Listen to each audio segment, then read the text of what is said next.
بسم الله والحمد لله والصلاة والسلام على سيدنا رسول الله. أحبائي أصدقاء قناة كوكب الشرق، أهلا بكم في لقاء جديد. النهاردة هنلتقي بخبر، وكل يوم شائعة جديدة وكل يوم خبر بيقلب الدنيا. المرة دي الخبر مش عادي، الخبر عن راجل إعلامي معروف ومحترم جدا وفنانة من أسرة فنية عظيمة. الناس كلها بتسأل رامي رضوان ودنيا سمير غانم اتطلقوا.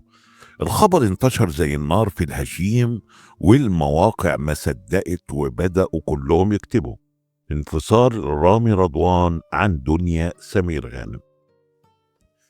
دنيا سمير كانت بتلمح للطلاق، ورامي بيرفض التعليق علشان ما يحصلش معاه زي اللي حصل مع السقا. بس قبل ما نرد على كل ده وقبل ما نقول ايه الحقيقة، تعال نرجع خطوة ورا ونحكي الحكاية من الأول. من أول رامي رضوان، الراجل اللي الناس مش عارفة عنه حاجات كتير رغم إن وشه على الشاشات بقاله سنين. رامي رضوان من مواليد 5 سبتمبر 85، يعني دلوقتي داخل على 40 سنة تقريبا.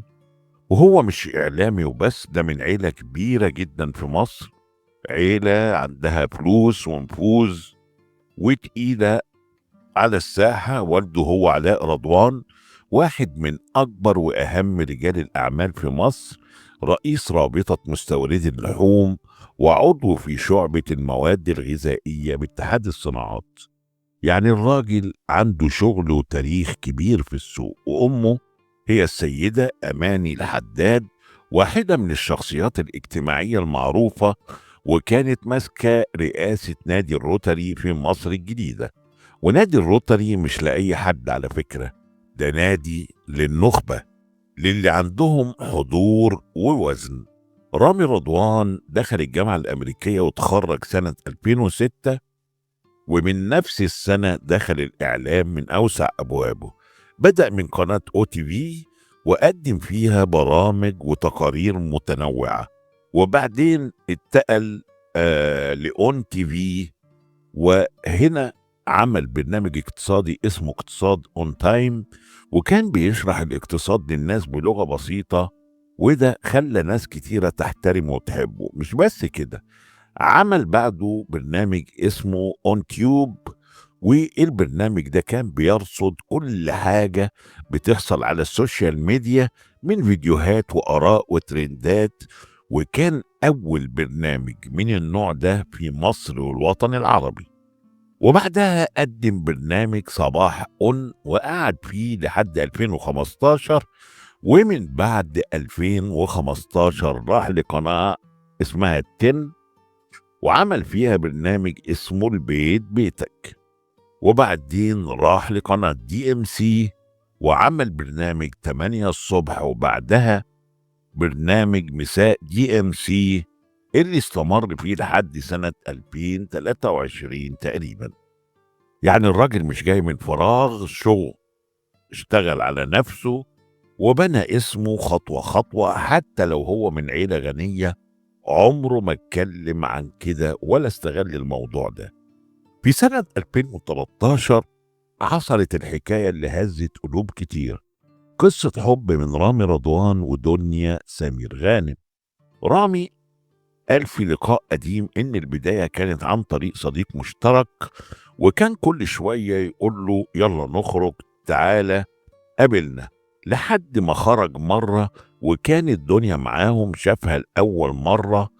قال أنا كنت عارف سمير غانم ودلال عبد العزيز بالاسم، لكن أول مرة أقابل دنيا حسيت إنها دمها خفيف جدا وطيبة جدا وما فيش فيها تكلف خالص. وبدأت العلاقة وحصل الإعجاب، وبعد شهور قليلة قرروا الزواج في سنة 2013، بالتحديد شهر يناير اتجوزوا. كان الفرح مليان نجوم، وسمير ودلال كانوا عايشين وقتها الله يرحمهم، وكانوا فرحانين بيهم جدا. وبعد الجواز خلفوا بنتهم الوحيدة كايلا، وكايلا كانت أول حفيدة لسمير غانم ودلال عبد العزيز، وكانت بمثابة الروح بالنسبة ليهم. بس في مرة حصل موقف سخيف جدا.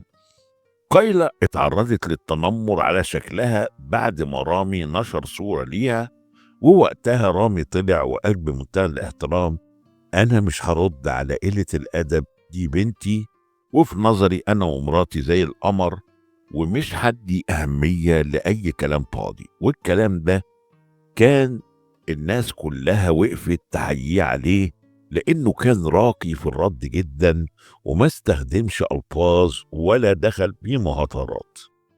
نيجي بقى للموضوع اللي فجر الدنيا مؤخرا، هو طلاق رامي ودنيا. القصة كلها بدأت بمنشور بسيط نشرته دنيا سمير غانم على السوشيال ميديا، قالت فيه: لا تتجاهل حدثك. لما تحس إنك مش مرتاح في مكان أو مع شخص، اسمع إحساسك. الكلمات دي بس كانت كفيلة إنها تقلب الدنيا وتخلي المواقع كلها تكتب: هل دنيا بتمهد لإعلان الطلاق؟ واللي زود الدنيا نار إن في الوقت ده كانت بتصور مسلسل جديد، والمسلسل ده بيحكي عن ست مطلقة بتحاول تواجه الحياة بعد الطلاق. فربطوا الاتنين ببعض وقالوا أكيد اتطلقت وبتحكي عن حياتها في المسلسل. والناس طبعا زودت من عندها وقعدت تجود، وبدأت الشائعات تنهال، وكل موقع بيحط عنوان أكتر سخونة من التاني. بس رامي مسكتش، نزل بوست وقال فيه: يا جماعة، ما تدوش قيمة لشوية صفحات تافهة بتسعى للشهرة من ورا شائعات ملهاش أساس من الصحة. احنا زي ما احنا وكل شيء تمام. بس طبعا زي ما احنا عارفين السوشيال ميديا ما بتنامش، واستمرت الشوشرة، وناس بدأت تقول: رامي مش عايز يعلن علشان مش عايز يحصل معاه زي اللي حصل مع أحمد السقا لما طلق مراته، والناس قلبت عليه. وغيرهم بيقول دنيا انفصلت وراحت تعيش في بيت تاني، وحد تاني بيرد ويقول دي إشاعة علشان تسويق للمسلسل الجديد بس. وبدأت الإشاعات توصل حتى لأخت دنيا إيمي سمير غانم، وقالوا إن جوزها حسن الرداد طلقها وإنها مش بتخلف، وكلام تاني كتير جدا كله من وحي الخيال. الحقيقة محدش عارفها غير الاتنين اللي جوه العلاقة دي، بس اللي نعرفه كويس إن رامي ودنيا كانوا دايما بيظهروا سوا في مناسبات، وكان في حب واحترام واضح بينهم. حتى بعد وفاة سمير ودلال الله يرحمهم، رامي وقف جنب دنيا بشكل كبير، وكان سند ليها ولأختها في أصعب ظروف حياتها. ولو حصل فعلا طلاق فدي حاجة شخصية جدا، بس لحد اللحظة دي مفيش تصريح رسمي ولا أي حاجة مؤكدة، وكل اللي حصل مجرد شوشرة وتخمينات. في النهاية أحب أقول لك حاجة مهمة: مش كل بوست منشور معناه إن في أزمة، ومش كل كلمة بنقراها لازم نصدقها. رامي رضوان ودنيا سمير غانم اتنين ناجحين محترمين، ليهم جمهور كبير سواء مع بعض أو لأ، فده أمر شخصي. لكن إحنا كجمهور المفروض نحترم خصوصيتهم ونخلي بالنا قبل ما نشارك أي خبر مش متأكدين منه. أحبائي وأعزائي أصدقاء قناة كوكب الشرق، دي كانت نهاية حلقتنا النهاردة. متنساش تشترك في القناة وتفعل الجرس، ويا ريت تكتب لي في الكومنتات هل هم فعلا اتطلقوا ولا الشائعات ظلمتهم. واستناني في حكاية جديدة وموضوع أقوى. كان معاكم طارق السلموني الناقد الفني. شكرا وإلى لقاء آخر أحبائي إن شاء الله.